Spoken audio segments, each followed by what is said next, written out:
इसी तरह से जो भारत है वही इंडिया है, जो इंडिया है वही भारत है। कहां कहां से बदलोगे आप, कहां कहां से हटाओगे आप?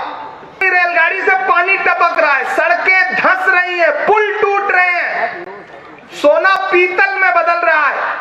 प्याज का किसान खून के आंसू रो रहा है और सरकार को नाम बदलने की पड़ी है। जब इधर बैठक चल रही थी तो उधर संसद का विशेष सत्र बुला लिया गया 5 दिन का। इतना डर है एलायंस से, इतना खौफ है, और अब कहते हैं हम इंडिया हटा देंगे। भारत रत्न बाबा साहब अंबेडकर जी की अगुवाई में संविधान सभा ने कहा था कि इंडिया दैट इज भारत।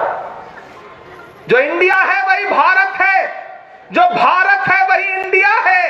मैं तो जब मजाक के मूड में आता हूं तो कहता हूं कि जो मोदी है वही अडानी है, जो अडानी है वही मोदी है। इसी तरह से जो भारत है वही इंडिया है, जो इंडिया है वही भारत है। कहां कहां से बदलोगे आप, कहां कहां से हटाओगे आप? क्या आप पासपोर्ट से हटा दोगे रिपब्लिक ऑफ इंडिया? क्या आप ये जो नई नई नोटें हैं अभी जो नई चलाई है इन्होंने, उस पर लिखा हुआ है ना रिजर्व बैंक ऑफ इंडिया, तो क्या फिर देश दूसरी नोटबंदी के लिए तैयार रहे? मैं तो सरकार की रेलगाड़ी से पानी टपक रहा है, सड़कें धंस रही हैं, पुल टूट रहे हैं, सोना पीतल में बदल रहा है। प्याज का किसान खून के आंसू रो रहा है और सरकार को नाम बदलने की पड़ी है। नासिक वालों, बहुत जिम्मेदारी से एक बात कहता हूं कि जो अपना चलाया हुआ 2000 का नोट नहीं चला सके वो देश क्या चलाएंगे? देश क्या चलाएंगे? वो नहीं चला सकते। वो नहीं जानते कि निर्माण का दर्द क्या होता है। वो नहीं जानते कि जब 1947 में पंडित जवाहरलाल नेहरू जी को यह देश मिला था तो किन परिस्थितियों में था। आज पंडित जवाहरलाल नेहरू जी के कद को बुरा कहने वाली भाजपा, उनके कद को छोटा करने का प्रयास करने वाली भाजपा, मैं उनसे कहना चाहता हूं कि किसी एक दिन, एक मिनट के लिए भी अगर पंडित जवाहरलाल नेहरू जी जैसा विजन अपने अंदर ला पाओ तो मैं तुम्हें अपने उसूलों की कसम देता हूं, मुझको मजहब के तराजू में न तौला जाए। मैंने इंसान ही रहने की कसम खाई है, मुझको हिंदू या मुसलमान न समझा जाए। जनसंवाद यात्रा की शुरुआत पूरे प्रदेश में, पूरे महाराष्ट्र में जनता के बीच में जा करके, जन के बीच में जा करके संवाद की ये जो परंपरा है, दरअसल ये भारत जोड़ो यात्रा का ही एक अगला स्वरूप है। आज की शाम में नासिक में खड़ा हूं और आज की शाम से पूरे 1 साल पहले बाला साहब थोराट जी गवाह हैं, वजाहत मिर्जा जी गवाह हैं कि हम लोग आज की शाम, आज से 1 साल पहले यानी कि 6 सितंबर को इस वक्त कन्याकुमारी में खड़े थे और हमारी आंखें गवाह हैं उस ऐतिहासिक यात्रा की कि जब कन्याकुमारी से पूरी कांग्रेस तैयार थी राहुल गांधी के कदम से कदम मिला करके 3,500 किलोमीटर से ज्यादा की पैदल यात्रा के लिए। बहुत मुश्किल फैसला था। मैं खुद कई बार सोच रहा था कि 3,500 किलोमीटर पैदल कैसे चलेंगे हम सब, राहुल गांधी जी कैसे चलेंगे। और रात के उन लम्हों में कन्याकुमारी में समंदर के किनारे खड़ा होकर के मैं ये सोच रहा था कि जो हर जालिम से टकराएगी वो आंधी बनाऊंगा। नए अंग्रेज आए हैं, नया गांधी बनाऊंगा। और वो दिन, आज का दिन, नासिक वालों आपको याद है उन दिनों जब प्रधानमंत्री जी भाषण देते थे तो कहते थे कांग्रेस मुक्त भारत, ये उनका नारा हुआ करता था। लेकिन आज हालत यह हो गई है कि जब कांग्रेस के सांसद पार्लियामेंट में खड़े होकर के उनसे सवाल पूछना शुरू करते हैं कि आइए और अडानी पर जवाब दीजिए, आइए और मणिपुर पर जवाब दीजिए, तो पार्लियामेंट से भागते हैं, कतराते हैं। अभी परसों ही भाजपा के तमाम लोगों ने सोशल मीडिया पे प्रोपेगेंडा फैलाया, आरटीआई लगा करके कि प्रधानमंत्री जी ने एक भी छुट्टी नहीं ली है। 9 सालों में प्रधानमंत्री जी ने एक भी छुट्टी नहीं ली। मुझसे मीडिया के एक साथी ने पूछा कि भाई आप क्या कहते हैं इस पर, तो मैंने कहा भाजपा वालों से पूछा जाना चाहिए कि छुट्टी की परिभाषा क्या है। अगर पार्लियामेंट का सेशन चल रहा है, 23 दिन के सेशन में प्रधानमंत्री जी 2 दिन आते हैं, तो बाकी 21 दिन छुट्टी ही तो हुई। मणिपुर में हमारी बहनों को, मणिपुर की बेटियों को बिना कपड़ों के हुजूम ने, भीड़ ने परेड करवाई, बलात्कार किए, और मणिपुर पर एक शब्द बोलने से कतराने वाले प्रधानमंत्री जी ने मणिपुर पर बोलने से परमानेंट छुट्टी ले रखी है। ये छुट्टी ही तो हुई। प्रधानमंत्री जी चलते हुए संसद सत्र के बीच में जाकर के कर्नाटक में चुनाव प्रचार करें या किसी दूसरे राज्य में, मध्य प्रदेश में चुनाव प्रचार करें, तो ये छुट्टी ही तो हुई। आखिर छुट्टी की परिभाषा क्या है? महाराष्ट्र वालों, मेरा सौभाग्य है कि कांग्रेस पार्टी ने जब मुझे देश की सबसे बड़ी पंचायत में भेजने का निर्णय लिया, तो मुझे किसी और राज्य से भेजती तो शायद मैं इतना खुद को गौरवशाली महसूस ना करता जितना महाराष्ट्र से भेजने पर खुद को गर्व और फख्र महसूस करता हूं कि एक ऐसे राज्य की नुमाइंदगी, एक ऐसे राज्य का नेतृत्व राज्यसभा में करने का मुझे अवसर दिया मेरी पार्टी ने, कांग्रेस ने, कि मैं वहां खड़ा होकर के जब मुझे पुकारा जाता है, मेरा नाम पुकारा जाता है कि महाराष्ट्र से राज्यसभा के सांसद, तो मुझे उस वक्त एक अजीब सा गर्व महसूस होता है। ये एक ऐसा कर्ज है, और मैं आज इस मंच पर खड़ा होकर के धन्यवाद अदा करना चाहता हूं बाला साहब थोराट जी का, कि आपने उस चुनाव में एक गार्जियन की तरह, जिस तरह से मेरा पूरा चुनाव, मुझे ऐसा लगा ही नहीं कि वो चुनाव मैं लड़ रहा हूं, आप लड़े उस चुनाव को, महाराष्ट्र प्रदेश कांग्रेस कमेटी ने लड़ा उस चुनाव को, तो आपका विशेष आभार व्यक्त करता हूं। चरागों के सफर में दबदबा हो आंधियों का, तो फिर अंजाम जुल्मत के सिवा कुछ भी नहीं होगा। ये दुनिया नफरतों के आखिरी स्टेज पर है, इलाज इसका मोहब्बत के सिवा कुछ भी नहीं होगा। ये जो सत्ता में बैठे हुए लोग हैं, जिन्होंने पिछले 9 साल से इस देश की जनता का जीना दूभर कर रखा है, वो आज एक नया शिगुफा लेकर के आए हैं। वो कहते हैं कि अब हम इंडिया नाम बदलेंगे। मुझे कभी कभी हैरत होती है कि ये सरकार करना क्या चाहती है। पहले इन्होंने 400 रुपए का जो गैस का सिलेंडर यूपीए के शासनकाल में मिलता था, उसे 1200 का किया। फिर 10 दिन पहले बोला 200 रुपए सब्सिडी देंगे। अब पहले आपकी जेब से 800 रुपए लूट लें और उसके बाद आपको 200 देकर के कहें कि बहुत खुश रहो। वो पेट्रोल डीजल जो 58 रुपए का 60 रुपए लीटर मिलता था, उसे 100 रुपए के पास पहुंचा दिया। ये सरकार वो सरकार है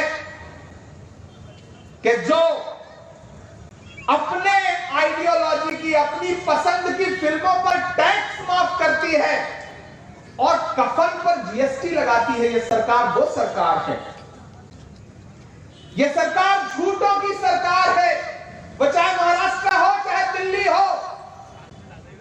भारतीय जनता पार्टी के राष्ट्रीय अध्यक्ष कार्यक्रम में खड़े होकर बिहार में बोल रहे थे, मैंने तो यहां एम्स बनवा दिया, और जब लोगों ने जाकर ढूंढना शुरू किया तो कुछ था ही नहीं।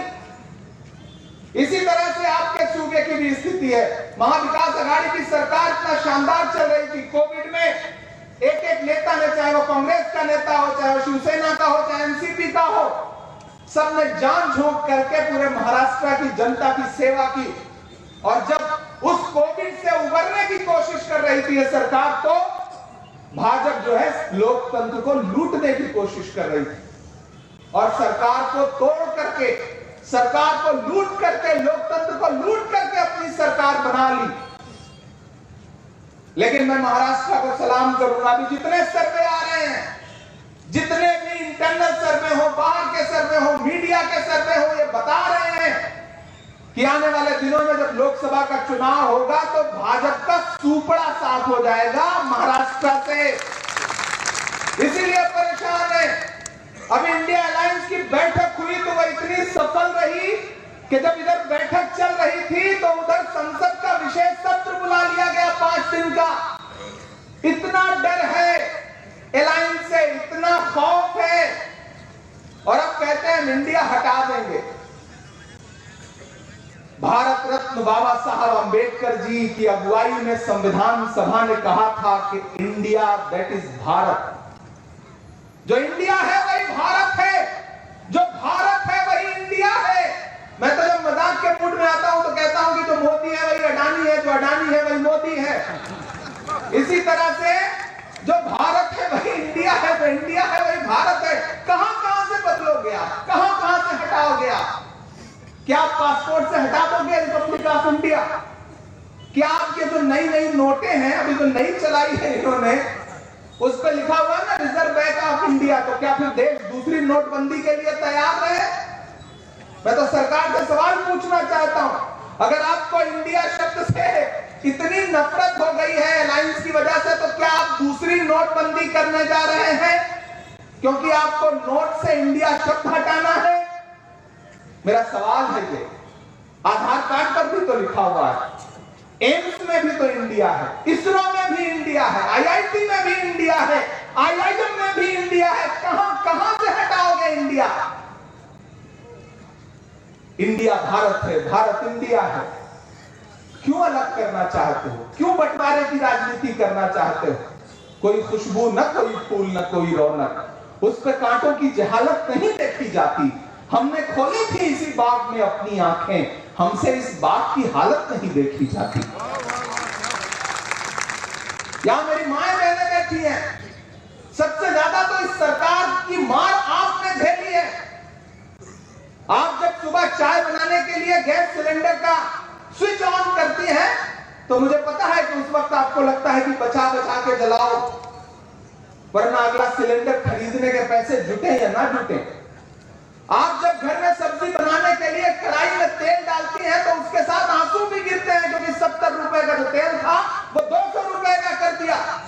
आटा, चावल, दूध, दही, पनीर, छाछ, लस्सी, क्या नहीं महंगा कर दिया इस सरकार ने। लुटेरों की सरकार है ये।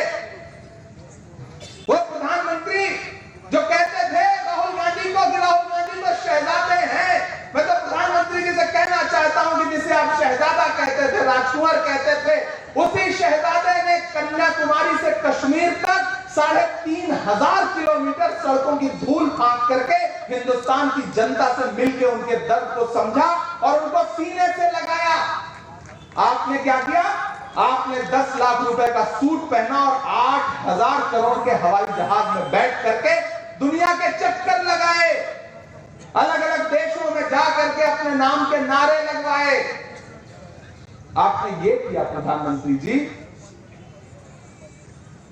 ये देश जिस दौर से गुजर रहा है, महाराष्ट्र वालों, आपने हमेशा से देश को, समाज को एक दिशा दिखाई है, एक राह दिखाई है। बहुत ऐतिहासिक जगह पे खड़ा हूं मैं। नासिक सांस्कृतिक नगरी है, धार्मिक नगरी है, लेकिन आज यहां हालत क्या है? कीमत तो बहुत बढ़ गई शहरों में धान की, लेकिन विदा न हो सकी बेटी किसान की। मौका मिला तो लोगों ने कुर्सी के वास्ते तस्वीर ही बिगाड़ दी हिंदुस्तान की। प्याज का किसान आज खून के आंसू रो रहा है नासिक में, उसे अपनी फसल सड़क के किनारे फेंकनी पड़ रही है और ये सरकार कहती है कि हमने किसानों के लिए बहुत कुछ कर दिया। हमने देखा है प्रधानमंत्री जी, मैं दिल्ली रहता हूं, कि दिल्ली के बॉर्डर पर बैठे हुए किसान आपसे चरौरी मिन्नत कर रहे थे और ये कह रहे थे कि कृषि कानून वापस ले लीजिए, लेकिन आपका अहंकार ये बोल रहा था कि नहीं, हम नहीं वापस लेंगे। 700 किसान जब मर गए तब आपका जमीन जागा और उसके बाद आपने एक दिन उन किसानों से संवाद करके वो कृषि कानून वापस लिया। 700 किसानों की मौत के बाद तुझको कितनों का लहू चाहिए अर्ज़े वतन, कितनी आहों से कलेजा तेरा ठंडा होगा। ये जो भाजपा के नेता हैं जो सरकार में बैठे हो, चाहे यहां चाहे दिल्ली में, इन्हें सिर्फ झूठ बोलना आता है और कुछ नहीं। वो एक भाजपा के नेता एक गांव में पहुंचे, लोगों को इकट्ठा किया, बोलो बताओ तुम्हारी क्या समस्या हम दूर करेंगे। तो गांव के सीधे साधे लोग, उन्होंने कहा हमारी 2 समस्या समस्या है? तो नेताजी ने, भाजपा के नेताजी ने कहा बताओ क्या समस्या है? बोले हमारी पहली समस्या यह है कि यहाँ पे कोई भी अस्पताल नहीं है, डॉक्टर नहीं है। नेताजी ने तुरंत अपना मोबाइल निकाला, पता नहीं कहां नंबर डायल किया और उसके बाद इधर उधर कुछ बात करके बोले लो मैंने तुम्हारी पहली समस्या हल कर दी, अब दूसरी बताओ। तो गांव वालों ने कहा कि नेताजी दूसरी समस्या यह है कि इस गांव में मोबाइल का कोई नेटवर्क ही नहीं है।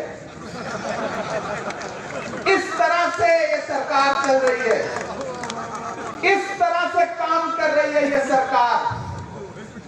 इनके पास सिर्फ आधार क्या है? हिंदू को मुसलमान से लड़ा दो, सिख को ईसाई से लड़ा दो, दलितों को लड़ा दो, और अगर कोई शांति से आपसे अपना अधिकार मांगना चाहे तो चाहे वो जंतर मंतर पर बैठी हुई पहलवान बेटियां हो, या वो किसान हो, या फिर जालना में बैठे हुए वो मराठा आरक्षण की मांग करने वाले लोग हों, इनके पास सबका इलाज क्या है? लाठी, आंसू गैस। मैं तो इनसे पूछना चाहता हूं, महाराष्ट्र में खड़ा हूं, महाराष्ट्र का प्रतिनिधित्व करता हूं, इसलिए पूछना चाहता हूं कि अगर कोई आपसे शांतिपूर्ण तरीके से कुछ मांग रहा है तो दीजिए या ना दीजिए, लेकिन लाठी चलाने का अधिकार आपको किसने दिया है? लाठी का जवाब तो आपको देना पड़ेगा, जवाबदेही तो आपको लेनी पड़ेगी। ये सरकार, मैंने कहा ना, झूठों की सरकार है। हमने देखा है, हमारे नेता ने, राहुल गांधी जी ने मणिपुर जा करके देखा है, वहां के लोगों की पीड़ा को, दर्द को महसूस किया है वहां जा करके। लेकिन प्रधानमंत्री जी के पास 2 मिनट नहीं थे, सिर्फ 36 सेकंड बोले थे एक दिन, वो जिस दिन संसद का सत्र शुरू हुआ था, और हम चीखते रहे, हमारा हर सांसद चीखता रहा। राज्यसभा में आदरणीय खड़गे जी के नेतृत्व में पूरा विपक्ष चिल्लाता रहा कि आइए और मणिपुर पर बात करिए। एक दिन भी संसद नहीं चलने दी इस सरकार ने। नासिक वालों, मैं आज आपसे बहुत दूर से 2-3 छोटी छोटी बातें कहने आया, लेकिन सबसे पहले हनीफ बशीर साहब ने एक मांग रखी कि डॉक्टर जाकिर हुसैन हॉस्पिटल जो है उसमें सोनोग्राफी की मशीनें नहीं हैं, और भी कुछ इक्विपमेंट्स हैं जो नहीं है।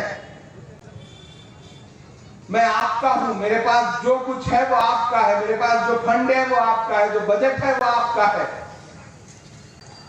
वजाहत मिर्जा जी ने 15 लाख रुपए की मशीनें उपलब्ध करवाने का वादा किया है। मैं 25 लाख रुपए अपने बजट से आपको देता हूं। जो भी मशीनें आपको वहां लगती हैं उनका प्रपोजल भेजिए। मैं 12 तारीख को वापस दिल्ली पहुंचूंगा। मैं कल यहां से बिहार चला जाऊंगा, फिर राजस्थान कार्यक्रम लगे हुए, फिर लौट के दिल्ली पहुंचूंगा। मैं वहां से लेटर आपको भिजवा दूंगा। और साथ ही साथ मैं पार्लियामेंट की स्टैंडिंग कमेटी में हेल्थ का मेंबर हूं, तो आपने जो थोड़ी बहुत ताकत दी है उसमें मेरी कलम में एक ताकत यह भी है कि हेल्थ डिपार्टमेंट से जुड़े हुए किसी भी विषय पर मैं जवाब तलब कर सकता हूं। आपकी दुआओं ने इतनी ताकत दी है, तो इस अस्पताल की जो और समस्याएं हैं वो भी आप मुझे लिखित में दीजिए। मैं एज ए कमेटी के मेंबर जो है वो यहाँ के हेल्थ सेक्रेटरी को, चीफ सेक्रेटरी को और बाकी अधिकारियों को भी यहाँ पत्र लिखता हूं, और मुझे पूरा विश्वास है कि हम कुछ ना कुछ मदद जरूर कर पाएंगे। मैं 2-3 बातें आपसे कहने आया हूं। इस सरकार के पास जवाब देने के लिए कुछ नहीं है, ये सिर्फ उलझाना जानते हैं। जब आप इनसे सवाल पूछोगे कि पेट्रोल डीजल 100 रुपए का क्यों हो गया, तो ये आपसे कहेंगे कि 1977 में जब ये हुआ था तो इसका जवाब क्या है। जब आप इनसे पूछोगे कि गैस सिलेंडर 1200 का कैसे हो गया, तो आपसे जानते हैं ये क्या कहेंगे। ये कहेंगे कि फलाने राजा ने जो किया था उसका बदला हम लेंगे। तो भाई, महंगाई बढ़ा करके कौन सा बदला लोगे? लड़ा करके लोगों को कौन सा बदला लोगे? हम कांग्रेस के लोग हैं। आज आप हमसे कह रहे हो कि हम इंडिया हैं और आप भारत हैं। अरे हम कांग्रेस के लोग हैं, हमारी पार्टी का नाम है भारतीय राष्ट्रीय कांग्रेस, जिसमें राष्ट्रीय भी है, भारतीय भी है। हमारे नेता ने 3500 किलोमीटर पैदल यात्रा की, और उस यात्रा का नाम क्या रखा? भारत जोड़ो, हम वो लोग हैं, हमने इस देश के लिए कुर्बानियां दी है। 10 साल से ज्यादा जेल में रहे पंडित जवाहरलाल नेहरू जी। इंदिरा गांधी जी के शरीर पे कितने गोलियों के छेद थे शायद गिना भी नहीं जा सकता। राजीव गांधी जी ने अपने जिस्म के टुकड़े टुकड़े करवा दिए इस देश के लिए, और आज आप उस पार्टी को कहते हो कि हम समाप्त कर देंगे। आप उस पार्टी के नेता राहुल गांधी से कहते हो कि तुम्हारी संसद सदस्यता ले ली गई है, अब घर खाली कर दो, नोटिस आ जाता है। मैं गवाह हूं उन लम्हों का जब राहुल गांधी जी अपना घर छोड़ रहे थे। 19 साल जिस घर में रहे हो उसे छोड़ते हुए कितना दर्द होता है आप समझते हैं। मैं समझता हूं, क्योंकि परिंदे भी नहीं रहते पराये आशियानों में। हमारी उम्र गुजरी है किराए के मकानों में, हम समझते हैं उस दर्द को। 19 साल जिस घर में रहे उस घर को आपने महीने भर के अंदर छुड़वा लिया। लेकिन उस शख्स का नाम राहुल गांधी है। जब वो अलग ऐलान खड़ा होकर के माइक पे कहता है कि कांग्रेस के सिपाहियों डरो मत, एक नारा जब वो देता है तो वो नारा सिर्फ आपके लिए नहीं होता, आपके अंदर एक जज्बा आता है कि हम डरेंगे नहीं, और उधर पूरी सरकार हिल जाती है। मैं इस चीज को दिल्ली में बैठ करके देख रहा हूं। आज हमने अपने गठबंधन का नाम इंडिया रखा है, तो आप नाम बदल दोगे, ठीक है, फिर आप नाम बदल दो। कुछ दिन बाद हम अपने गठबंधन का नाम बदल के अगर भारत रख लेंगे तब क्या करोगे, कहां भाग जाओगे? तो ये खेल खेलना बंद करिए प्रधानमंत्री जी।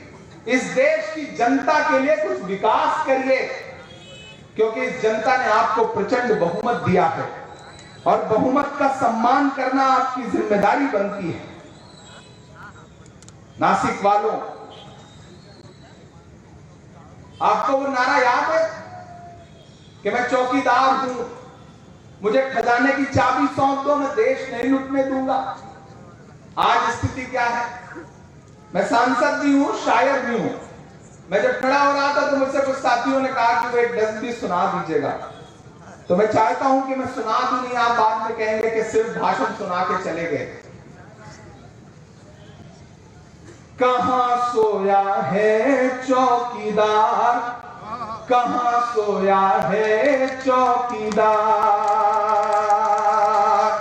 ये जो साथी बाईं तरफ खड़े हैं, इधर जो दाईं तरफ खड़े हैं, उधर जो पीछे खड़े हैं, थोड़ी देर के लिए आप जागेंगे और आपकी तालियों का शोर, आपका जो हौसला है, आपकी जो जिंदा दिली है, वो पूरे महाराष्ट्र में जाएगी, तो जनसंवाद यात्रा को और ताकत मिलेगी।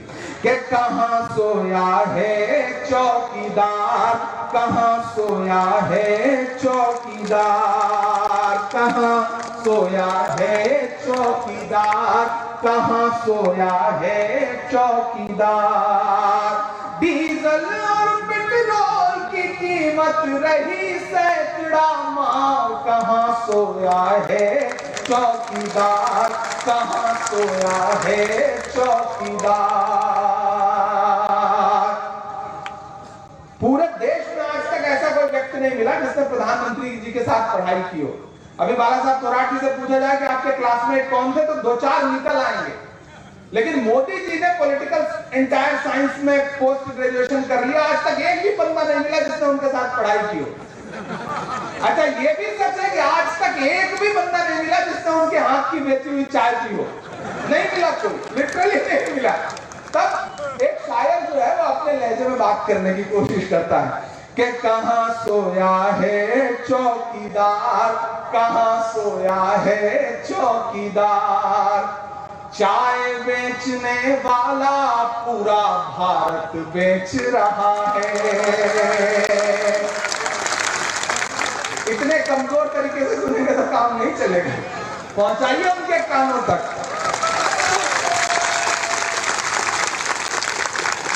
चाय बेचने वाला पूरा भारत बेच रहा है, इसी काम में हासिल उसे महारत बेच रहा है।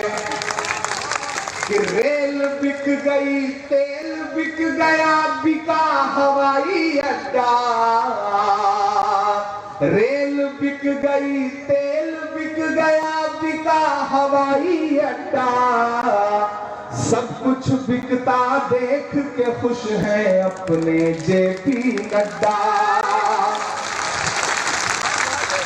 के जनता महंगाई की मारी करती हाहाकार, कहां सोया है चौकीदार, कहां सोया है चौकीदार। चलती हुई रेलगाड़ी से पानी टपक रहा है। वंदे भारत का वीडियो तो देखा होगा आप सबने ना। चलती हुई रेलगाड़ी से पानी टपक रहा है, सड़कें धंस रही हैं, पुल टूट रहे हैं, सोना पीतल में बदल रहा है। प्याज का किसान खून के आंसू रो रहा है, सरकार को नाम बदलने की पड़ी। नासिक वालों, बहुत जिम्मेदारी से एक बात कहता हूं कि जो अपना चलाया हुआ 2000 का नोट नहीं चला सके वो देश क्या चलाएंगे? देश क्या चलाएंगे? वो नहीं चला सकते। नेशनल दस्तक की आपसे गुजारिश है कि अगर इसको बचाना चाहते हैं तो नेशनल दस्तक को सब्सक्राइब करने के लिए रेड कलर के सब्सक्राइब बटन को दबाएं, फिर बेल आइकन की घंटी दबाएं। नेशनल दस्तक को बचाने के लिए बहुत जरूरी है कि हर खबर को शेयर करें, लाइक करें, कमेंट जरूर करें।